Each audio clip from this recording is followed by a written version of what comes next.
Now we will see the second type of swaps, currency swap. Currency swap, as the term mean itself, it is swapping one currency for another.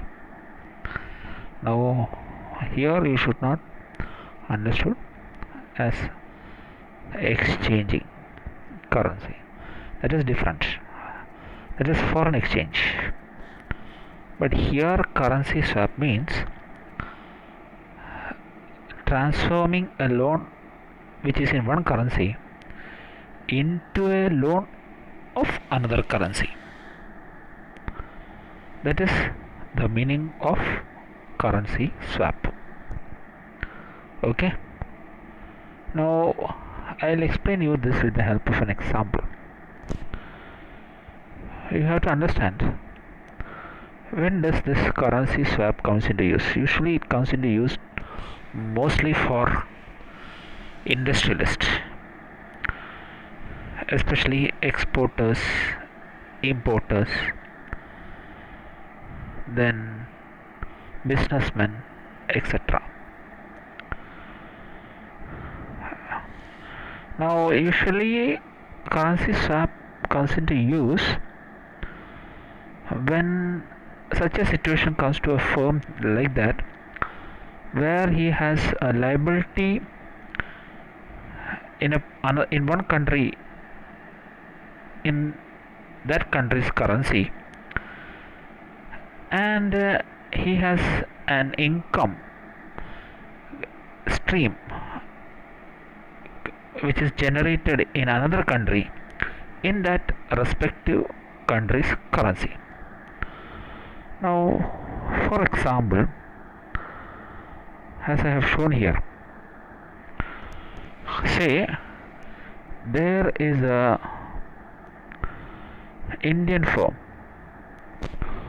okay, who must have borrowed Japanese yen, okay, who wants to borrow Japanese yen, and he wants to acquire equipment and start business in Japan.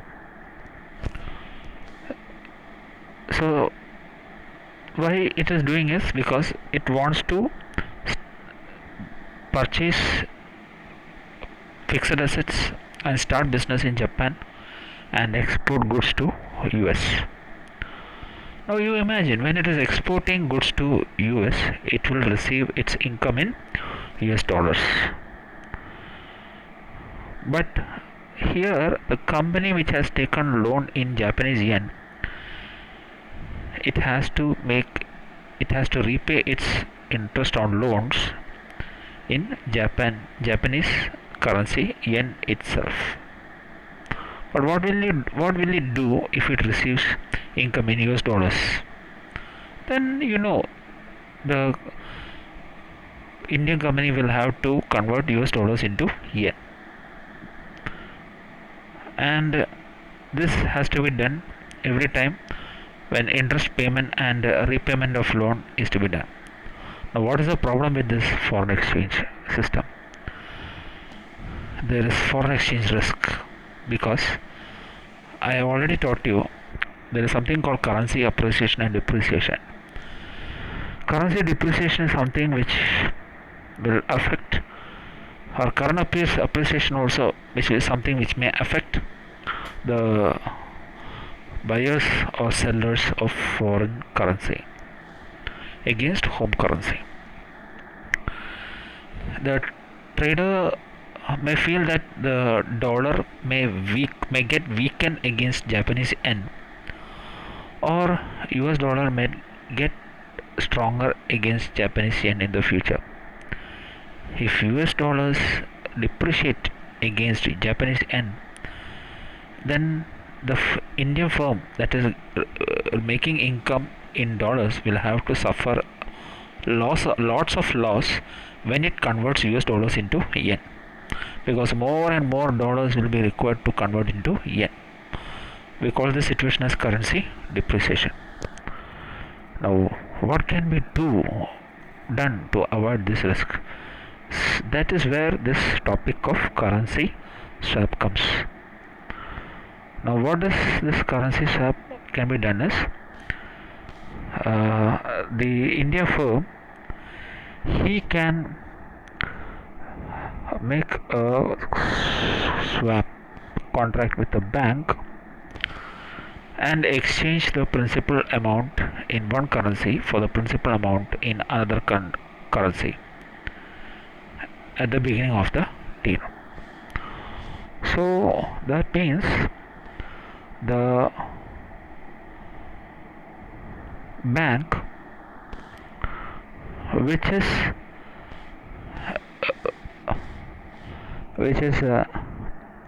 receiving the yen, okay,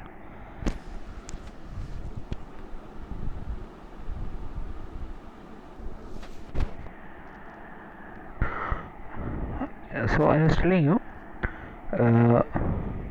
this firm, when it is making such contract,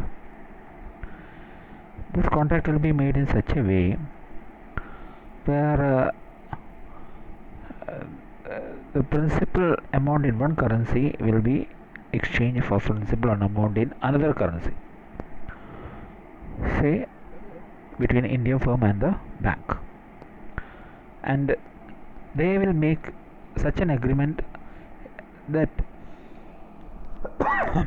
interest payments in two currencies also will be exchanged at periodical intervals. Now I'll tell you how this happens. Now imagine from the beginning again. The Indian business firm borrowed Japanese yen to finance the equipment from Japan. Now what it does is, from the lender it takes the Japanese yen currency and transfers to bank. So it gives loans to the bank, and in return banks give another loan in dollar.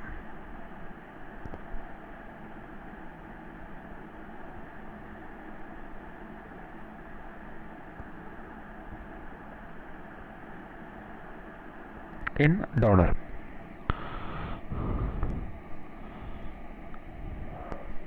Now what is happening? This is done for the equal amount. Now what will the company do? Indian company do? It has got the US dollars. It will convert that into Japanese yen for importing the equipment. Okay. Now why this is done? Now the fund comes here. Now when this is done,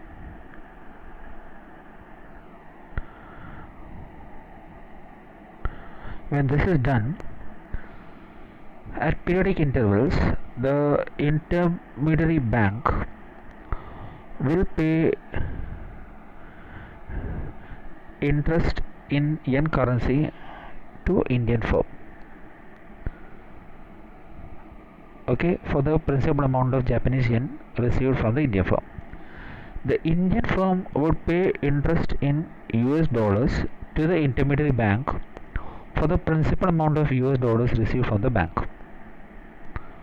Now how did this Indian firm pay the interest in the form of dollars to the bank? Because it has earned this dollars from export activities. I told you the firm is engaged in export activities.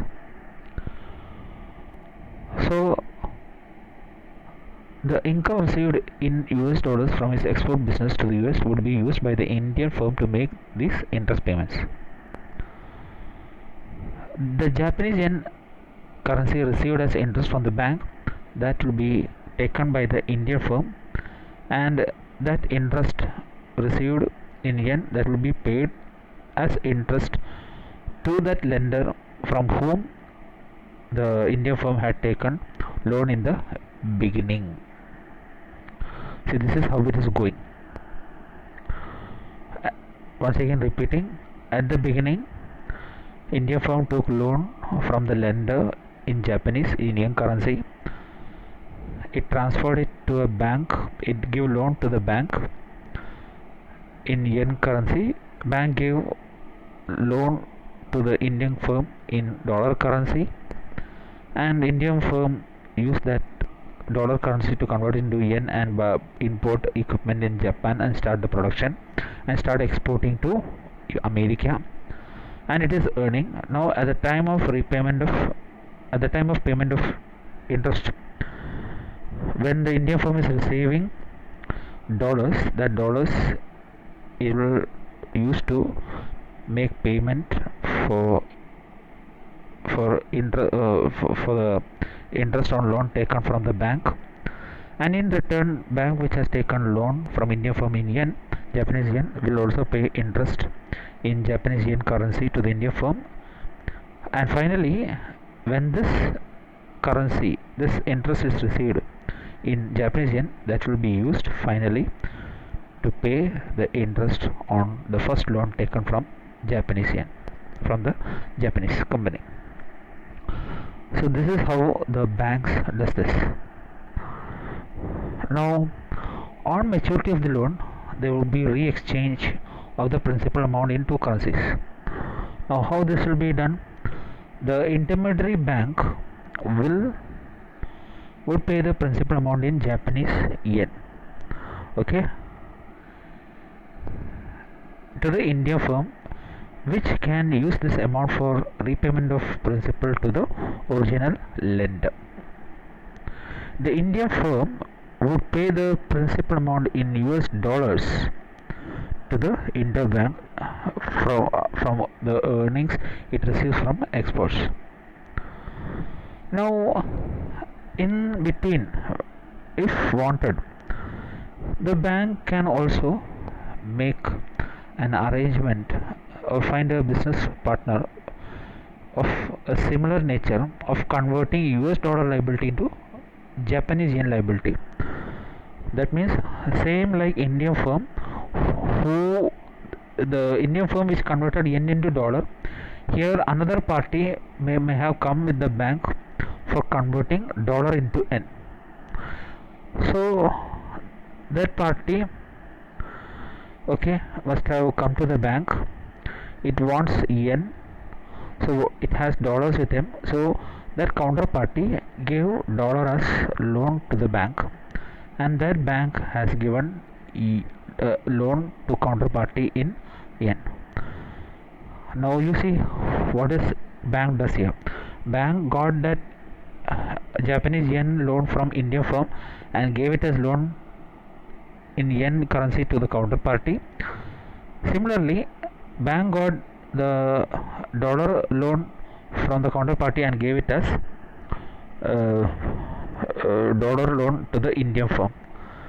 Now what is happening next?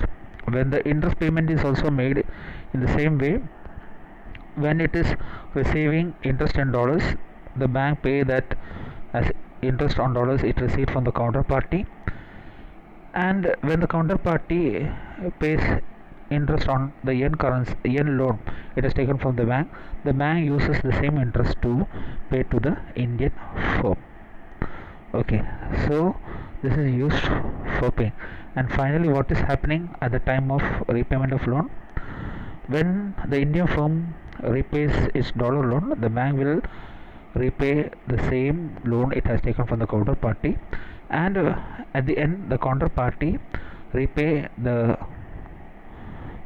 yen loan it has taken from the bank, which the same bank uses to repay the yen loan it has taken from the Indian firm.